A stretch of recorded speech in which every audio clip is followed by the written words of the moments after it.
so 2004, that was quite the turning point for you then. Yes, it was. 2004, I was in the 11th grade. Um, lost my adopted mother, haven't seen my sisters. They came to the funeral and I just wanted to leave with them, but I couldn't because I didn't turn 18 Mm, until that August. So I just felt like I was just left behind. Like, and it was nobody there to save me. And I guess that's why I have such a strength aura, because it's like I've always had to fight for myself. I felt like there's nobody, you know how I wasn't raised by parents. Like, I had my foster mother, but she was old, so I was basically raised by my sisters. So this thing they call life, it's not easy without parental guidance. So I took it right. upon myself, um, in 2004, to just, I guess, start living my life, I guess. And so after my foster mother passed away, before she adopted me and my sister, she already had 10 biological kids. So when she passed away, yeah, it left me with them. And I knew that I always felt like they didn't like me, or I was like, especially after she left, like I was a burden because I was the only one underage that she still had in her care. But what it turned out to be was they just wanted me long enough for my annuity to kick in.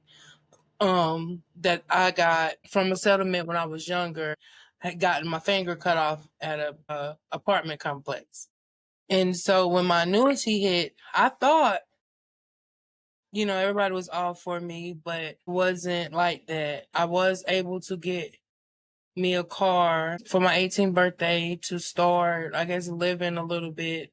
To going into 2005, I was in the 12th grade, experiencing life for what I knew it was. By this time I had transitioned out of being surrounded by the foster mothers, the adopted mothers, children, and all of that. Because even while I was there, I was molested and raped and and forced to do sex acts on the son. And it just hit a little different. And it's a lot of stuff I never told nobody, because who was going to believe me?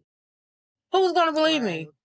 So after going through all that, I felt that my only way out was the only way out that I went. And I can't remember what happened, but I do remember one day, I think I was just fed up and I just left, and they wouldn't give me my car, wouldn't give me my clothes. I remember to the T, I was living in Durham, North Carolina, over by North Carolina Central University. And I was at my adopted sister's house and she had put me out. And so I just started walking. Not one of the best areas. We talking about Cornwallis. It was snow on the Uh-huh. ground. I was terrified. Wow. I'm 18-year-old girl, and so I'm like, okay, somebody's gonna see me. Uh-huh. Somebody did. It was some strange guy, and in my mind, I'm like, oh my God, please let this be a help. Please don't let him do anything to me. Right. I'm out here by myself. I don't have a phone. Only person I could think to call right then was my godmother. And I called her and I told her what was going on. And I told her where I was at.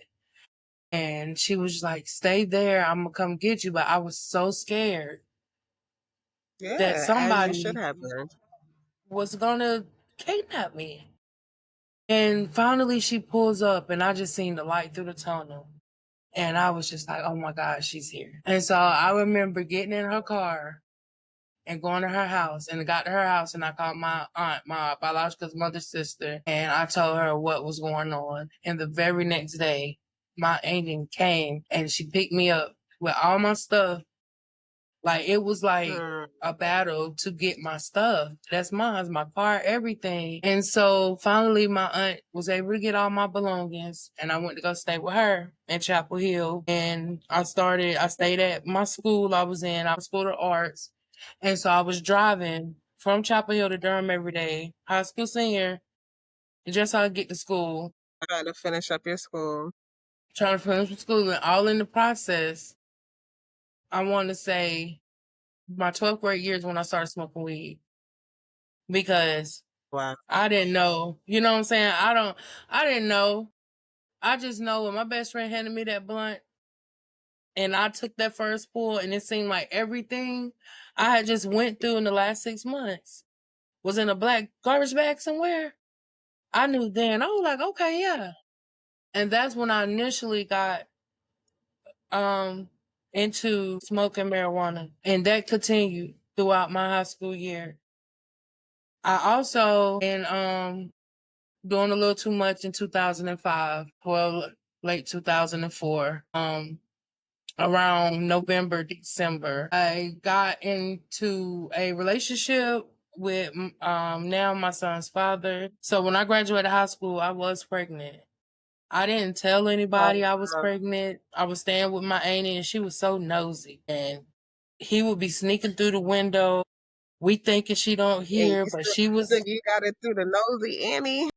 So, and she a Leo, so I tried to pull all the shenanigans on her and it was not working. So, me, I'm like, so I did all this hunching from November to December. Now, here comes January. So, I'm going to school, everything's fine. Do months go by. It's April, fine. Not throwing up, nothing. So, one day, I woke up sick. And I just started throwing up. And I was like, don't you know, I got a stomach bug. I don't know what's wrong. So she's like, yeah, you're going to go make an appointment. What to do. May 23rd. You had a 9 month stomach bug. Yeah. May 23rd, 2005. I want to say, yep. 2005. I went to the doctor and they was like, we don't see nothing wrong. If you still feel like this tomorrow, come back. May 24th, 2005. And I say those dates because I went back. Same symptoms, took a pregnancy test. Test came back positive. Only 18. I was scared shitless. Excuse my French. I was scared shitless. So automatically in my mind, I'm like, how in the fuck am I going to tell my aunt? So You I didn't didn't hit say a it? thing. I hit it. I didn't. I found out Wow. I really found out I was pregnant in May. I didn't say anything. Months went by. The hospital sent that notice in the mail and it was confidential. And my auntie opened it and it came back and it said I was 32 weeks pregnant. Hear me? I was 32 weeks pregnant. In May. No, when they sent the paper out, what was it like? Mm, Late July, early August. you So when had they hit it sent the that paper, long? yes. So in August, they like, oh, you 32 weeks pregnant. So I'm like, oh shit, it's only 42 weeks to a full-term pregnancy. And that's only 10 weeks. Man, my aunt opened that paper Girl. and she seen that. And I was like, I didn't know. She said, I knew because you ain't had no periods since such and such and such. And I'm looking at her like, that don't mean I'm pregnant. Maybe my body. Nah, you pregnant. You pregnant. So finally everything started coming out. So I ended up having Girl. graduated high school May 2005. I graduated high school Yeah. the very next day I found out I was pregnant. October 2025, my son was here. I didn't have time to prep. I didn't have time to do anything. I just, So wait a minute.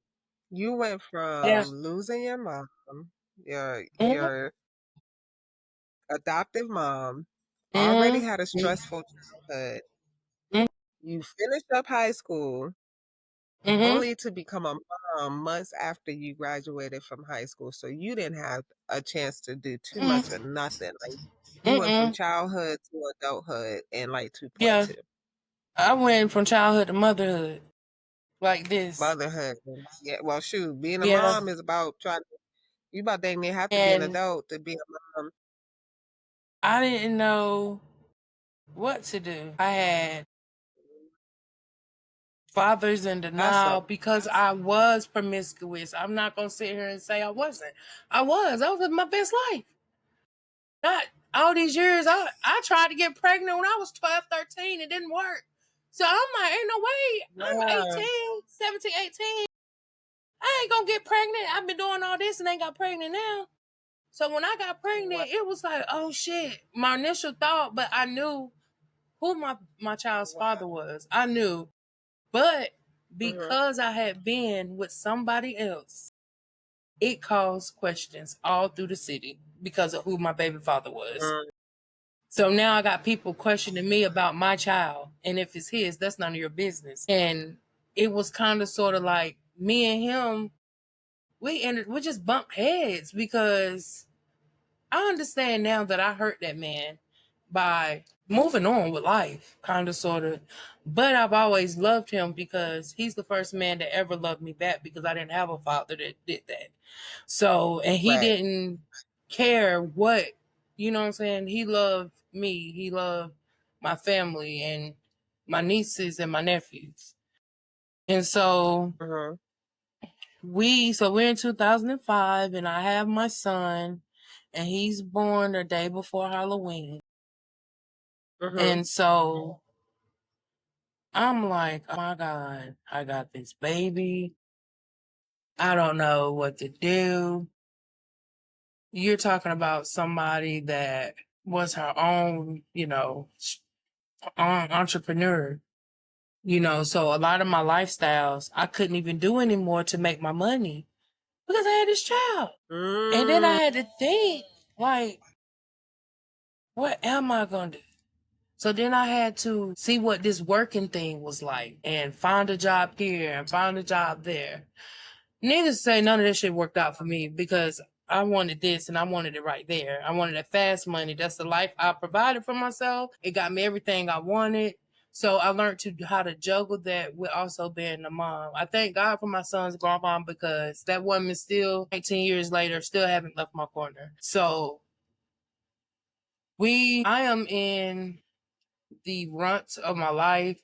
I have to live with my son's father and his mom, and it was just a lot. It was just a lot going on. Being young and being parents and people in your ear, and now we at each other necks and chasing each other with machetes, and we got this baby, and my baby's been torn between the two because you can't have my son if you with your female, and my son can't be with you if you with your nigga. That type of stuff we had going on that back in 2005. Yeah, a lot of trauma, a lot of bringing Yeah, all your baggage into the relationship from what you yeah. experienced as a child, and now you trying to do this whole relationship, motherhood, fatherhood. Oh yeah, that's a lot. That's a lot going on. And That's a and lot. and and not even know that was trauma. Because back then trauma Yeah, had no name. It wasn't talked about. right. No, no, not at all. Yeah, now you can Yeah. see it, but then Yeah. you know that this is pretty much like what you see all the time. Like All the baby time. mamas, It baby daddy became the not getting norm. along. We fighting. Yeah, Yeah. yeah, yeah. It became the norm. And so yeah, and so then when me and my son father separated, that's when I definitely started spiraling because it broke me to see Mhm. him with another woman. So because I'm the only one you had a baby by, so Right. what's up? Why we can't be together? But what I know Hmm. today is that I had trauma that was never dealt with that caused me to act and react to certain situations the way I did. Right. 2000 going into, I want to say 2007, I was Hmm. living the life so many people today want.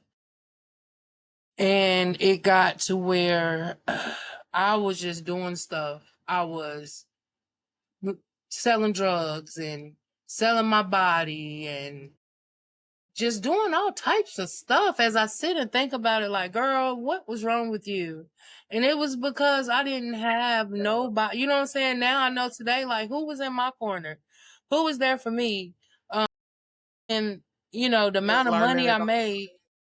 Yeah, my family calling me, oh, can you pay this bill? Can you pay that bill? I need a water pump on my car. You know, I didn't before my kids, I had my sister kids and going taking them shopping, buying them shoes, taking care of households. That's what I was doing. You know what I'm saying? It was like I had so much wealth, I'd say, but I was getting it the wrong way. But I put it back into my family. In 2007, I was living in Chapel Hill. I called myself dating this guy, and he just brought so much chaos to my life. He ended up leaving me for my sister and had two babies by her. Wow. In the process, and before we even got there, how I even found out was I was at home. We was in the apartment, just chilling. So out the blue, I looks out the balcony and it's pitch black out there, but I see flashlights shining into my apartment. So I'm like, what the fuck is going on? I have no clue Mhm. what's going on. Next thing I know, the damn police department knocking on my door looking for this nigga. They got me in handcuffs. Lord. They got everybody that was in the house in handcuffs. My sister, she trying to walk up the breezeway to come get my son. They put the gun on her and tell her, "Ma'am, you take another step, we will shoot." And so she went back down to her apartment and called my aunt and everything. That's the same day I found out that the dude I was supposed to be in a relationship with was over at my sister's house laid up with her. And the police is at my house looking for him. Wow. Yes. So Girl. after yeah. So after that incident Woo. started, that's when my urge for um my urge for drugs kicked in. It went beyond the weed. 2007, I started sniffing powder. Cocaine was my drug of choice, and you couldn't tell me nothing different. I didn't want to feel that. The weed wasn't doing it. Yeah, I that didn't want was to a lot feel to that. feel. Yeah, that And was a lot you to feel. and you have been your mama and your brothers, all y'all staying with me. You leaving here, going to my sister's house, and think it's funny. And I ain't gonna say it Yeah, tore a that's wedge between me and my sister, but it kind of did something to our relationship because it was like, bro, you my sister at the end of the day. Like the same blood run through you, run through me, but at the same time, everybody not me. You know, it was kind of like fuck her right. feelings. So after that, I got hooked on that cocaine, went and moved out of Chapel Hill and went to Burlington. And then up there, you know, I had my one child. I got me an apartment. Me and my best friend, we stay together. We getting high. We drinking. We chilling. We doing all this stuff. I come across my Partying up. second. Them parties get me every time. I come across my second born father. Wanting no You said the relationship. parties give me every time. Wanting no relationship. I'm the newest thing on the block. And he done got you. He done got me. One night, So and now, one night turned into 9 months. That's turned oh into Lord, 16 years. now you got two children. Baby. Not only that, yeah. Not only do I got two children, but got one alive, got one inside me. Went through the same thing. Oh, that ain't my baby. That's not my grandson. Okay, that's not my nephew. Oh, Okay, went through that. Right. The whole time I was pregnant, I smoked so much weed that my son tested positive in his meconium for marijuana. That's how much I smoked during my pregnancy. I was that stressed out. My baby tested positive. I said That positive. Yeah, and I didn't know how to cope with them feelings and stuff like that. And not knowing, I'm just gonna smoke. But I couldn't do anything else with my second born. All I did was throw up. I couldn't hold out nothing, could eat nothing. All I could do was smoke a joint and drink Gatorade. Smoke a joint, drink Gatorades. And I had to tell my And you doctor didn't have because at this point, your Finnegan is not working for me no more.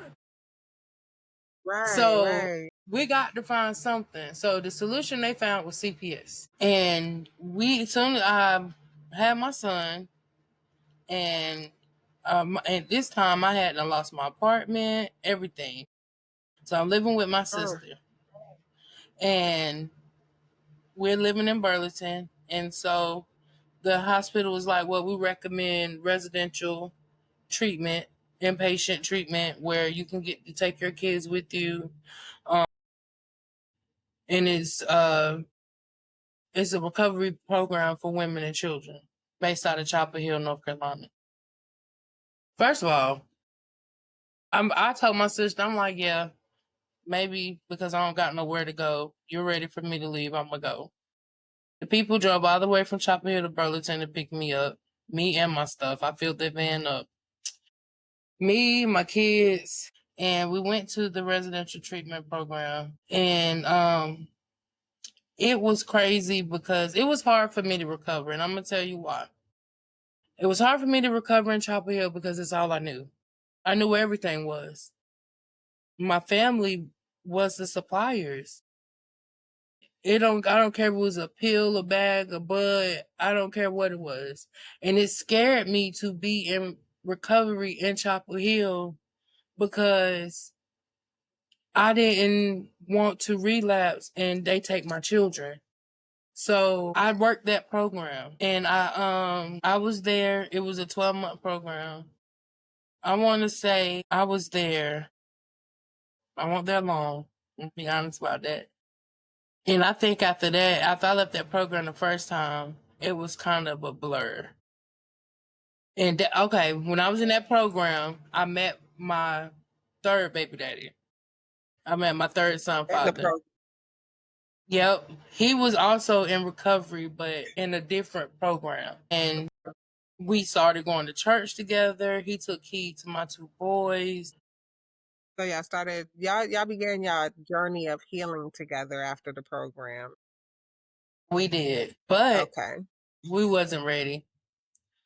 It got got worse. you. We relapsed and we moved to Durham and that's where it got worse. My son's father, still to this day is still in addiction. I've lost so much behind him that now I just have to allow him to live out loud because I can't allow what he do to hinder me or my child today because he knows that his child exists. So I don't want to put that on me. And that's something I do hold myself accountable for is not taking the blame for their fathers not being in their life. Right, as you should. So then we go through all that. Then if my ass don't wind up pregnant by him. And then that right there, I think that sealed the deal. That was like the devil was like, yeah, I got you now. And I'm trying to tell you, took I'm gonna say me and that man was together. KJ was born in 2008. I want to say I met him in 2009. And ever since 2009, this man has been a part of my life. And them 2 years from 2009 to 2011, they seemed like they was okay. And then I got pregnant. He was in and out of rehab. He was lying to me. I'll never forget. And I told him, still to this day, I said, were you ever in your right mind to tell me that you're not going to show up? Me thinking that he's telling me the truth because I was so naive. That's how much control that man had over me. I couldn't even think for myself. Oh, I'm coming. I'm coming. He telling my aunt, I'm coming. I'm coming for me to deliver my baby and you're not even here, but you're coming. But Right, instead of you saying, I'm not going to be there. But today I know it was the addiction that kept him from coming. And so right. I had my son and went back into the program. And then when I got out of that program and I got me a housing voucher, I moved to the Hillsborough. Me and my three boys. I was so copacetic. Mhm. I was living my best life. I wasn't thinking about no drugs. I was working. Kids was going to school. I was at home Yeah, mom. you got yourself back together. I pulled myself back together because I know one thing in the rooms that they did teach me was if you have to change yourself first, but the change also starts with people, places, and things. If you want to save your life, you'll change the people you're around, you'll change where you go, and Mhm, you'll just people, places, and things. And mhm. still to this day, That's why when somebody be like, "Oh, you going back home?" No, because I know that me going back to where my hometown almost cost me my life. Yeah, To where I wouldn't even be here today trying to help somebody save their life. right. I know for me, 2011, I had Josiah, my third born, and 18 months and 20 days later, I had my daughter. And after that, it was like, oh my God. And so I lived a little bit. I juggled between the baby daddies. It was all types of chaos. I was just too Wow. busy in the high, just too busy getting high, not realizing what was going on in front of me. So in 2015, late You were 2015, still like smoking weed and doing cocaine? yep, Eh, and trying to manage all of that while my baby daddy is living with me. I'm in a relationship with another baby daddy. I don't want to girl, call it crazy. Yeah, I was living that type of life, you like you were not living knowing you that were it you could were have got quite me in a killed. You know what I'm spiral. saying? Yeah. Right, you were quite And in a so spiral. it was like I had my daughter and I was with her dad, and then my third son dad pop up in the picture. I don't know how he got me, man. That man got me. He stayed with me. He was getting high. He took my car, money. I'm a domestic violence survivor. It was a lot with that. He had that much power over my mind that I left everything behind and traveled 22 hours away with this man all the way to the great state of Texas. And that was in 2015, late 2015. And when I tell Mhm. you that was the worst decision I ever made, he told me he had, oh, I have this set up, I have that set up, we got this. So I'm like, okay, why not? It'll be a fresh start. No, it wasn't a fresh start. It was hell. I got way up there. I got introduced to methamphetamines. I started smoking meth. Wow. I got my kids all up there away from family, smoking Now meth. you I mentioned met to me these that your kids neighbors. were yeah, that you mentioned to me that your kids have been taken to. The so we were so I was new to Texas, so we had neighbors and stuff that would come over. But it was this one particular couple that always had their phone, or the girl would always be on her phone talking or doing something. It come to find out that she was actually recording us getting high with the kids in the house. We had just moved to the trailer, so we had no furniture. The house was clean. So one day I was in the house and I had total lost my car, everything. Like I lost it all. I lost it all in Texas. The trailer we was living in, I lost that. Lost my car, drove up there, and lost my kids. CPS came and got my children because they had their video of me getting high with my kids. So with that, they took it and ran with it. They immediately took my kids right then. And man, I had to fight for my kids. I had to really be like, is this really happening? So I'm calling my family back home, like, what's going on? Like, these people getting my kids and all that. So we ended up, my aunt and my son and grandma ended up coming to Texas to see what they could do to get my kids back to North Carolina. So in the meantime, they put me in drug court, which means I had a lot of stipulations. I had a lot of stuff I had to do to show these people, not for one, I'm a fit mother, but for two, that my kids can be in my custody and be safe and protected.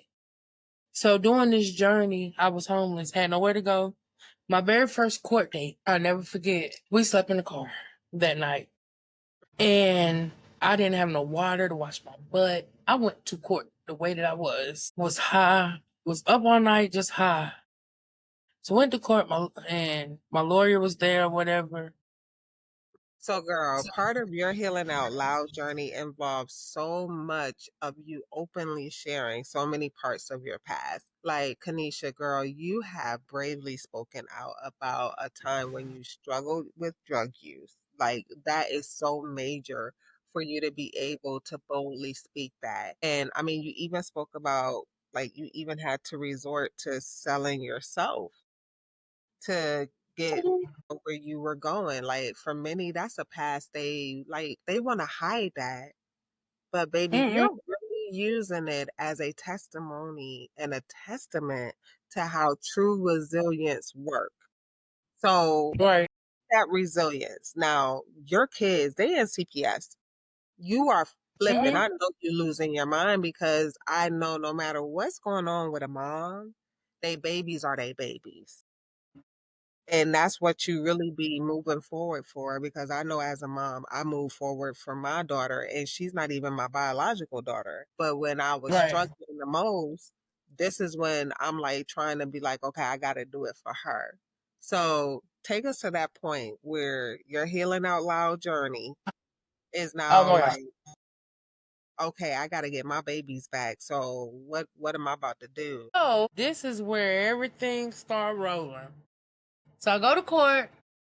Hmm. Boundary Dana took my kids. When they take your kids to CPS, you have to come up with a plan to how you're gonna get your kids back. One of it was for me to go to drug court.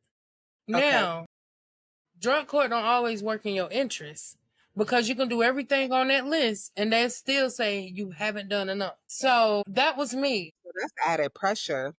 Yeah. And Okay. so they what is it called? They mandated me to go to the inpatient women's house treatment that they had up there in Texas, and it came with rules and structure and all of that good stuff. You had to do chores, you lived in the house with other women, you had to share your, you know what I'm saying, just you had to share your room. Yeah, it was a lot for me because you're talking about somebody that's already had her own place, had her own everything. Like you told me now I got to share this whole house with somebody. So that Right. alone was a struggle for me, but I managed as long as I could. So when they mandated me to the women's shelter, I mean the woman's house, they mandated my son's father to the men's house. One stipulation, that they didn't have. Okay, so before I say that, I'm gonna say I went to the program and I was doing my jizzle. I was working my little program, doing what I was Mhm. supposed to do, Said good my jizzle. behavior, Girl, I trying to like get my that. kids back because at this point in Right. time, I don't have anything. Right. I have nothing. All Right. my babies are gone. Right. Right. Right. They Right. don't know nobody. They don't know nothing but mama. So it's like they're gone. What am I gonna do? It was times I cried. It was times I hated myself. It was Mhm. times I was like, bitch, die. If they, and I told I them, can see if they that. don't give me my kids back, I'm dead. I called back home. I told my auntie, you better activate their life insurance policy because if they don't give me my kids back, I am dead. So I worked this program. I got a job and I was doing good. Mhm. So I thought. So my son's father gets out of the male recovery house Mhm.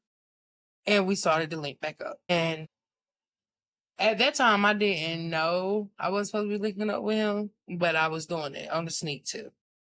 So Wow. with some girls in the house, somebody had seen us. They went and reported it back to Not they the snitched on you. yeah, they snitched on me. I was black. They was so Dang. I felt then like I was the only black girl in the house. So I kind of already felt that it was going to probably be some racist stuff going on because those girls are from Texas. I'm not even from Texas. I'm from North Carolina. Up Right. here, these motherfuckers got my kids and they put me in this motherfucking house with y'all bitches. I'm not the one or the two. Don't y'all not about to do What you that. say? We were not about to do Yeah. that there. That took a lot of humbling. So I did a lot of praying. I worked my steps. I got my spirituality back. I had to work on forgiving myself so I could get my kids back. Right. Because sometimes when we as individuals, whether you're male or female, and you go through so much trauma and you have an aha moment of sometimes we forget to forgive ourselves. And that was a long process for me Yeah. because you did this. What am I forgiving you for? And I would talk to myself like that. Like, you got us here. These are your choices, your decisions, your actions. So I went through that. They snitched I on me can see about linking that. back up with him. The drug court in the house I'm in is like this. It got back to the judge that I was sneaking with him. They mandated us no contact. They told me if I had contact with that man ever again, that I wouldn't get my kids back. And this is your kid's father. Grace, I'm breaking chains that held me down, finding my rightful place.